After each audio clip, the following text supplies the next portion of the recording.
season you're going to encounter disappointments, and that's one of the more disappointing losses I've ever been involved with on a personal basis. But, life goes on, and that's what you do in response that really matters. And they'll have an opportunity, Colin, to move on this week after that disappointing loss with a brand new opponent in Troy. Absolutely. You mentioned disappointing, and I'm still trying to recover from that loss, Brady. I'm just hoping the sun comes back up in Iowa City. But hello, everyone. Welcome to Before the Kickoff, the Daily Iowans weekly pregame show and your #1 source for Hawkeye sports. I'm Brady Bear. And I'm Colin Carruthers. We're going to break down everything you need to know before the kickoff. Today, we're going to take a look at our rising star, break down the Troy Trojans, and take a look around the nation. Yeah, but first, Brady, we have to talk about that Cy-Hawk game last weekend. That's right, Colin. Last weekend, the Hawkeyes dropped the Cy-Hawk trophy back to the Iowa State Cyclones, losing 20-19. The Hawkeyes struck first behind a big 27-yard touchdown run from RB1 Kaleb Johnson, and the defense did what the defense does best, getting to the quarterback, forcing turnovers, and forcing punts. But despite elite field position from a Jay Higgins interception, the Hawkeyes couldn't punch it in, and they had to settle for a field goal. After some nice runs late in the second quarter, Iowa pushed their way into the red zone, but once again they had to settle for a field goal, taking a 13-0 lead into the locker room. The second half was where things started to go the Cyclones' way. Darian Porter snagged the ball away from Cade McNamara to build momentum for the Cyclones, and that led to a Rocco Becht to Jay Higgins jump ball touchdown.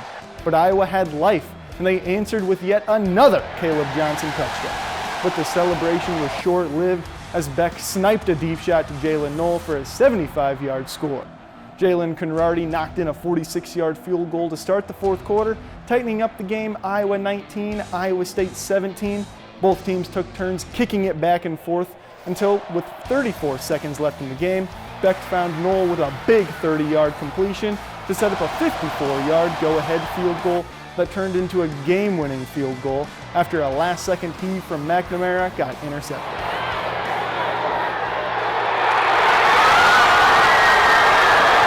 Colin, Iowa had plenty of missed opportunities in the first half, and the offense slowed to a crawl in the second half. Yeah, but despite the offense's up and down start to the year, there's been one shining star above all the rest.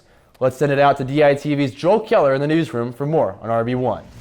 Thanks, guys. Shining star is somehow an understatement. Kaleb Johnson has been to the Hawkeye offense what the sun is to the earth, an essential for life. Johnson has averaged an astounding 8.5 yards per carry and has already notched 306 rushing yards for the season in only 1.5 games.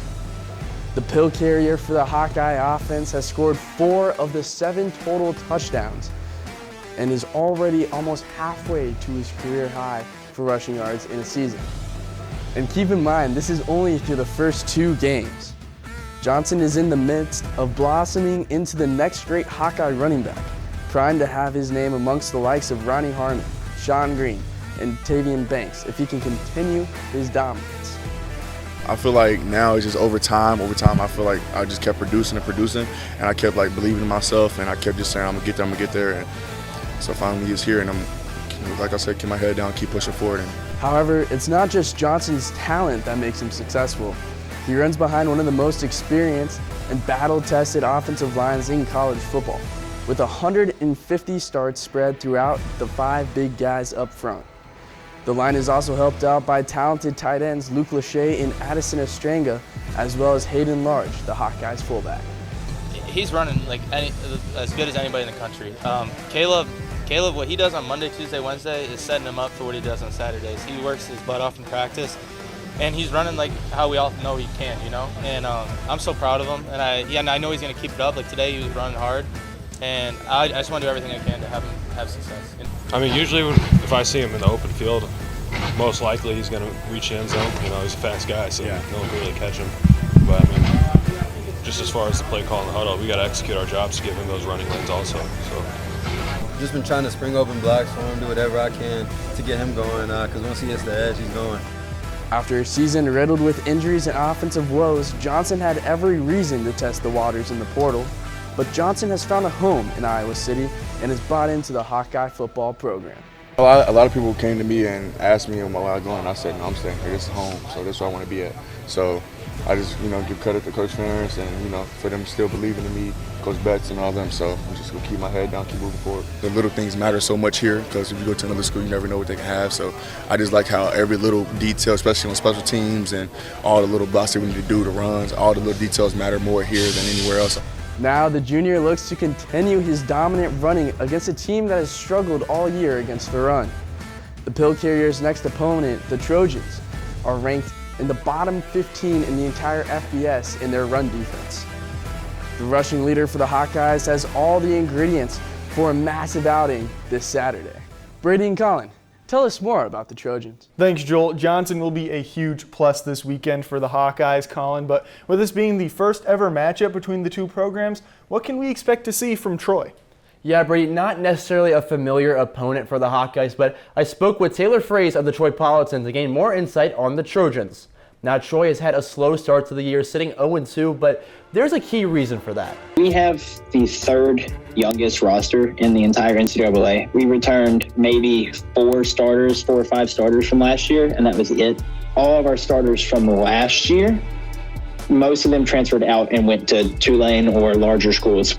Not only is the roster fresh with different players, but so is the coaching staff after their previous head coach John Summerall left for Tulane, leaving them with a different style of play, as Summerall was a defensive-heavy coach, while new head coach Gerald Parker is a more offensive-oriented. But even with the entirely revamped look, there's some special talent on both sides of the ball. However, some of that talent is in question on the offensive side of things, with starting quarterback Deuce Crowder's availability unknown. He was injured last week, so Troy had to rely on Matthew Caldwell, and depending on who starts against Iowa Saturday, Iowa's defense could see one of 2 completely different stories. Goose is more, I'm going to create an opportunity. If I don't see one, I'm going to run out of the pocket, create something, throw to a receiver. Caldwell, he's not going to move as much. He's more, I'm going to stay in the pocket and try and find someone from there. But for whoever is in at QB, he'll have some firepower by his side. Let's start with the running back then. Damian Taylor, in the first game, he had like explosive plays all the time. He had a 25-yard rushing touchdown for the first touchdown of the game. And then for this season, he's played 6 quarters. He has 136 yards and that 1 touchdown, but he's averaging nearly 8 yards per carry. So our top receiver is one of our returning starters. It's Devontae Ross. Devontae Ross, through 2 games, he's averaging 13 yards per catch. He has 1 touchdown, 130 yards. Now, Brady, he also mentions that the defensive line has been phenomenal, putting pressure on quarterbacks and forcing tough throws, but not a single member of their entire secondary was a starter with Troy last year, so some inconsistencies there on the defense. Yeah, Colin, it sounds like this D-line is really going to put this offensive line to the test this weekend. But now it's time for the Kid Captain story. DITV's Sarah Gala talked with this week's Kid Captain. This week's Kid Captain is Maya Gilchrist. At 18 months old, she was diagnosed with brainstem glioma. Initially, it was a low-grade tumor that grew over time.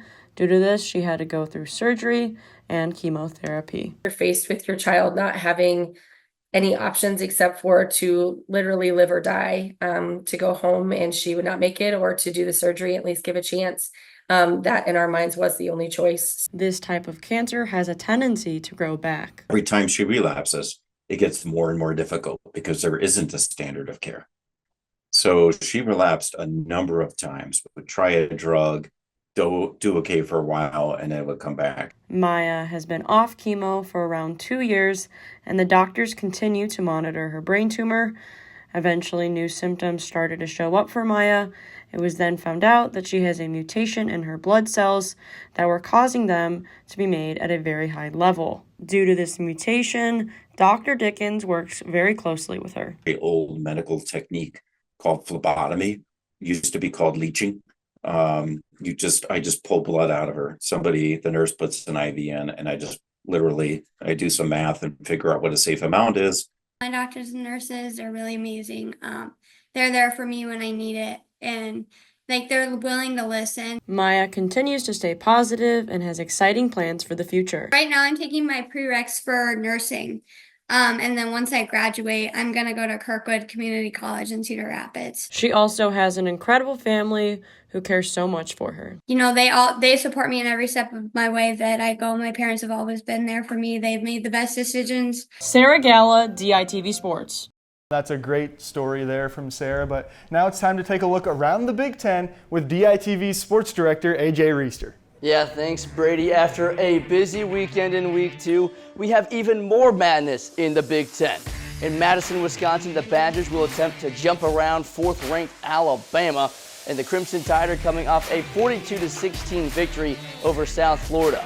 The Bulls stayed pace with the powerhouse through 3 quarters, trailing by just 1 going into the 4th until Bama hit the gas pedal and dropped 28 and ran away with another non-con victory.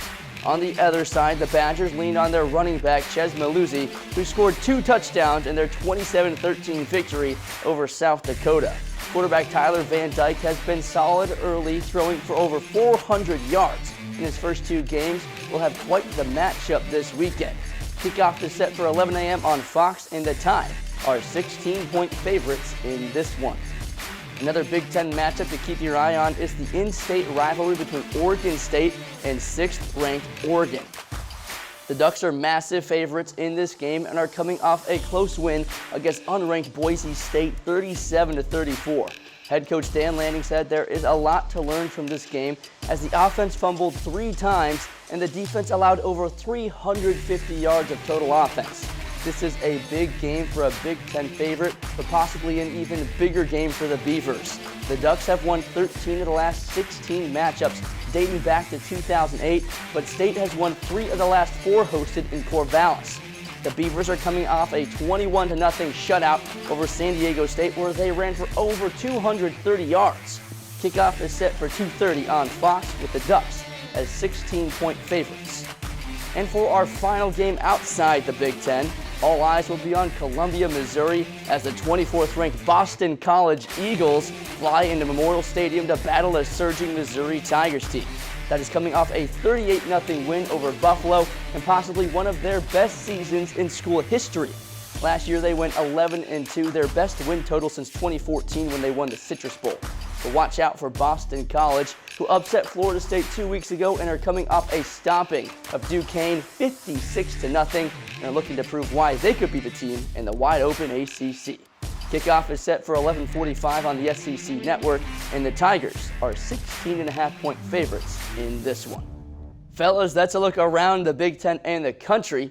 What games are you most excited for this weekend? No, Colin, I don't know about you, but I'm a sucker for big-time Big Ten matchups. I'm looking forward to Wisconsin, Alabama this weekend. It's uncharted territory for Alabama. They're not used to taking a trip to places like Wisconsin in the non-conference schedule. I'm excited to see how that game plays out. Yeah, you know, I'm looking at a big test in some FCS football. Hawaii taking the trip down to Texas to play Sam Houston. It's just their second season playing Division I football, and I want to just really see how they stand within the FCS in their second season. Yeah, Colin, but now it is that time of the show. It's time for predictions. Now, last week, none of us were able to predict the Iowa State upset, so unfortunately, no one is the champion. So once again, the vacant title is on the line. Yeah, but first, let's send it back to the newsroom with Joel Keller for his score prediction and Hawkeye highlight. Thanks, Colin. We talked about Kaleb Johnson's impressive start to this season, but I think it'll be the preseason RB1 who will finally break through. Kamari Moulton carried the load in the first half of the opening game against Illinois State, but he struggled to get anything going in his 19 carries. He amassed only 65 yards for 3.4 yards per carry. In the Cyhawk game, it was much the same as the redshirt freshman ran the ball 7 times, but only amassed 19 yards. Moulton earned the RB1 spot in the preseason because of his play in practice. I think he will finally live up to that hype against Troy, a team that allowed Memphis to run for 211 yards last week. I think Johnson and Moulton carry the Hawkeyes to a 33-6 victory this week. How about that, AJ? You gonna do better than last week? You know what, Joel, those are some fighting words, as this is your first time on the show. But with stakes so high, I'm ready for some bold picks, starting with my player to watch, Hayden Large, the fullback for Iowa. This rushing attack has been incredible, and a large reason why is because of the big fullback who's been paving the way, especially on stretch runs for Kaleb Johnson and adding some big blocks with this already impressive offensive line. We also saw him get involved in the receiving game against Iowa State, catching 1 pass for 10 yards, so watch out for him to possibly catch a touchdown against the Trojans, which leads me to my score prediction. I've got the Hawks winning this one 38-10. Cade will look good again against a defense that is young and inexperienced, and they get back on track before the Big Ten schedule starts next weekend. Now, fellas, good luck matching that prediction, but Colin, I'm interested to see what you have for this weekend. Yeah, thanks, AJ. And I got to say, I love the recognition for a fullback. You know, they certainly don't give enough. But for my Hawkeye highlight, I'm going to flip the field over to the defense. I've got my eye on Y.A. Black. I think the D-line as a whole will put a lot of pressure on this offense, and I see Black really giving Troy's backfield some problems. So with that, I see the defense holding the Trojans well, and I'm going 35-3 with the Hawkeyes moving to 2-1 on the season. You know, I also see the offense really finds a groove at some point, but I'm giving Troy a field goal in respect to their kicker, who has a good boot on him as of last year, and we could see it again. And Brady, there's one more name we need to hear from before we get to your prediction. Yeah, that's right. We also asked Taylor Fraze of the Troypolitan for his input on the upcoming showdown. I think it'll probably be around how we played these last two games. We've kept it close in the first half. First half has always been a close game because our offense doesn't really play that well. They don't explode into the second half, but our defense plays really well in the first half and then falls off in the second half because they've been on the field too long. I'll say 31-13. We might get 13. I'll go with that. Now, Colin, that seems like a fair prediction from Taylor there. And it's been great the past couple of weeks getting some outside input on these games. But this week, I've got my breakout player of the year as my Hawkeye highlight. This week, I've got TJ Hall. Hall talked about being close to a pick last week. He studied the tape, and I expect Troy to be under pressure all day, which leads to opportunities for the defensive backs. Now for my score prediction, I've got a feeling the defense is going to be getting some donuts this weekend. I've got the Hawkeyes winning big 28-0. Troy's young, they're inexperienced, and the quarterback status is up in the air, so I expect this Hawkeye defense to feast and the offense to capitalize. You know, Brady, you bring up donuts. They sound really good. I wish you almost didn't bring them up because now I'm going to have to make a run to Dunkin' after this. Yeah, Colin, you know that defense is looking for some donuts for the donut on the scoreboard that I'm predicting they're going to get this weekend. But that is all we have for you today. Thank you, Joel, AJ, Taylor, and thank you for tuning in to Before the Kickoff. Be sure to check out the Daily Iowan YouTube page for all the latest on Hawkeye sports. From the University of Iowa, I'm Colin Carruthers. And I'm Brady Barron. Have a football